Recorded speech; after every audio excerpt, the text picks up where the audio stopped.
2022 में त्रिपुरा में नजर आई थी, याद कीजिए, जब बीजेपी ने विप्लव देव को हटाकर मानिक साहा को मुख्यमंत्री बनाया था।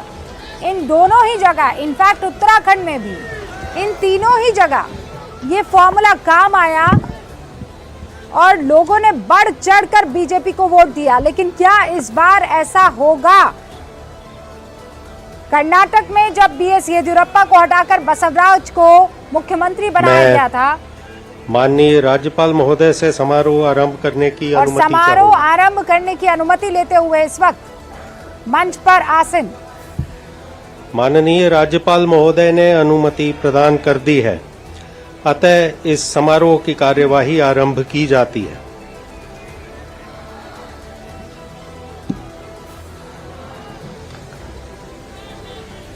अब देखना ये, क्योंकि हमारे पास माननीय राज्यपाल महोदय ने श्री नायब सिंह सैनी की हरियाणा राज्य के मुख्यमंत्री के पद पर नियुक्ति जो मुख्यमंत्री के पद की शपथ लेने के लिए जाएंगे।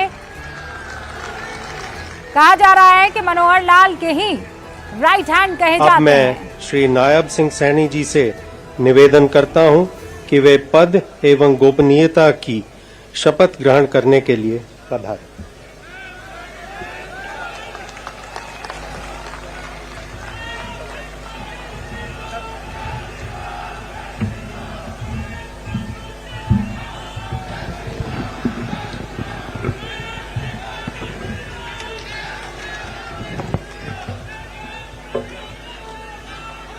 नायब सिंह सैनी को इस वक्त आप शपथ लेते हुए देख रहे हैं। ईश्वर की शपथ लेता हूं हरियाणा के नए मुख्यमंत्री मैं विधि द्वारा विधायक दल की बैठक में इनके नाम पर मोहर लगी, और जब मोहर लग रही थी तब अनिल विज उनसे नाराज मैं भारत की होकर वो जगह छोड़कर चले गए।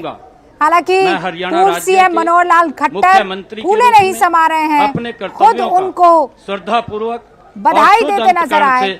निर्वहन करूंगा तथा भय या पक्षपात यतेंद्र मेरे साथ जुड़ चुके हैं, जरा उनका रुख करते हैं। यतेंद्र, अनिल विज वहां पर नहीं पहुंचे हैं, कुर्सी एक कम कर दी गई है, ये नाराजगी दूर तलक जाएगी।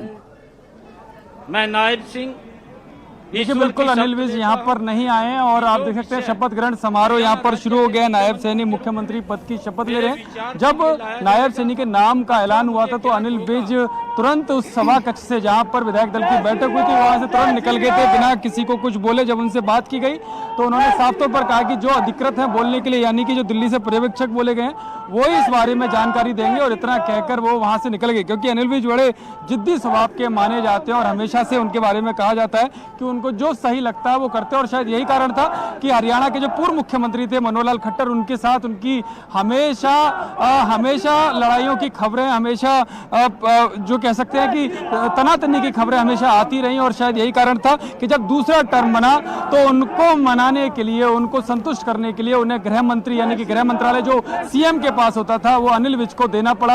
हालांकि अनिल विज इससे पहले स्वास्थ्य मंत्री थे, लेकिन दूसरे टर्म में उनको गृह मंत्रालय भी देना पड़ा। यानी कि इस तरह का कद भी उनका समझा जा सकता है, जिद्दी स्वभाव भी समझा जा सकता है। लेकिन आज जब उनको कहीं ना कहीं उम्मीद थी कि वो मुख्यमंत्री पद की रेस में हो सकते हैं, लेकिन जब ऑब्जर्वर ने विधायक दल की बैठक में नायब सैनी के नाम का ऐलान किया तो सबसे पहले निकलने वालों में अनिल विज थे। वो बिना किसी से कोई बात किए निकल गए और अभी भी बता रहे हैं कि वो अम्बाला में हैं और यहाँ पर अपनी नाराजगी की वजह से नहीं आए हैं। जी, और पांव छूकर ये देखिए ना, दूसरी तरफ नायब सैनी ने आशीर्वाद लिया मनोहर लाल खट्टर का, दूसरी तरफ अनिल विज जो है वो बहुत नाराज चल रहे हैं। जिला महामंत्री बने थे बीजेपी में अंबाला से 2002 में, और आज 2024 में आप नायब सैनी को मुख्यमंत्री के रूप में हरियाणा के देख रहे हैं। सारे खास मेहमान हमारे साथ जुड़े हुए हैं। अभी कोई और चेहरा हमें दिख नहीं रहा है जो यहाँ पर शपथ लेगा, यानी इकलौते नायब सैनी थे जिनको मुख्यमंत्री की शपथ दिलाई गई है। लेकिन यहाँ से अब आगे कहाँ जाता हुआ मसला नजर आ रहा है। अमित नेहरा जी भी हमारे साथ जुड़े हुए हैं। अमित जी, माननीय राज्यपाल महोदय ने मुझे ये बताइए मुख्यमंत्री जी के परामर्श पर ये जो नाराजगी है ये कुछ घंटों की रहने वाली है या फिर ये ऐसी नाराजगी होगी जो बीजेपी को लोकसभा चुनावों में भारी पड़ेगी? अब मैं श्री कंवरपाल जी मुझे नहीं लगता कि बहुत ज्यादा भारी पड़ेगी नाराजगी, क्योंकि अनिल विज जो हैं वो अनप्रिडिक्टेबल स्वभाव के हैं। उनका अच्छा। प्रिडिक्ट नहीं कर सकते, उनके आप टटोल नहीं सकते कब क्या कदम उठाएंगे। हालांकि यही वजह रही है कि उनको सीएम नहीं बनाया गया अभी तक 10 साल में, क्योंकि आला कमान को उन पे विश्वास नहीं है कि कब वो कैसा रिएक्ट कर दे। तो ये एक बड़ी बाधा रही है।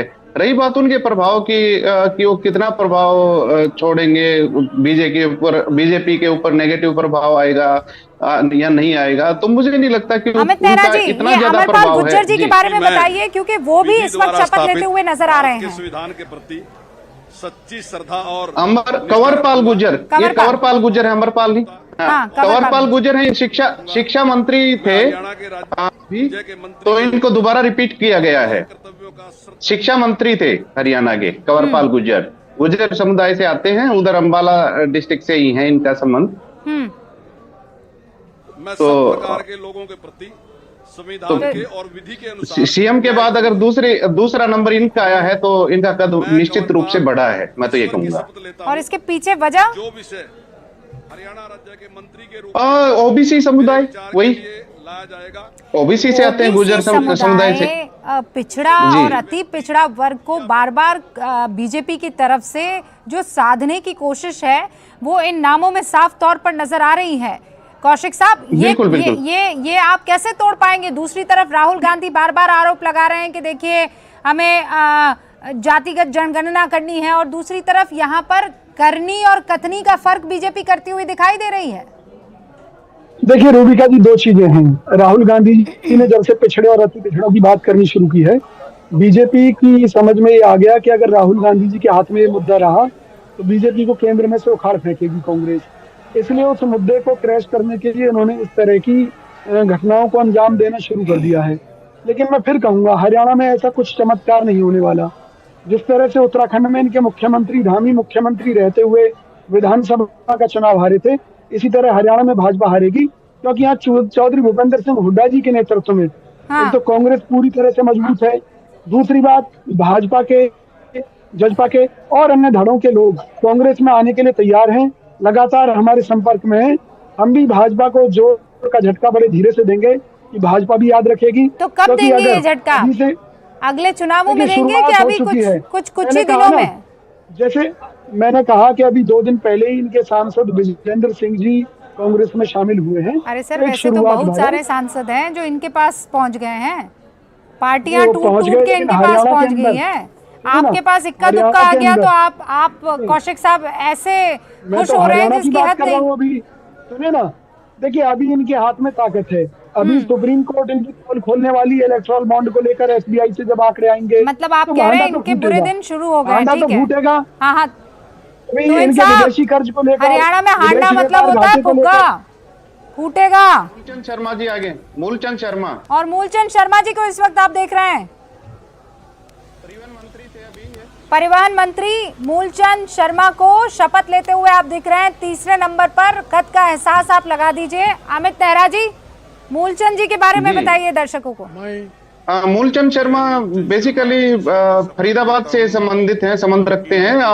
परिवहन मंत्री थे। ब्राह्मण समुदाय को ये अपनी तरफ आकर्षित करने का प्रयास कहूंगा मैं तो। अच्छा, यानी आप कह रहे हैं सारी चीजों को तोल मोल के यहाँ पर इन सारे चेहरों को आगे रखा गया है।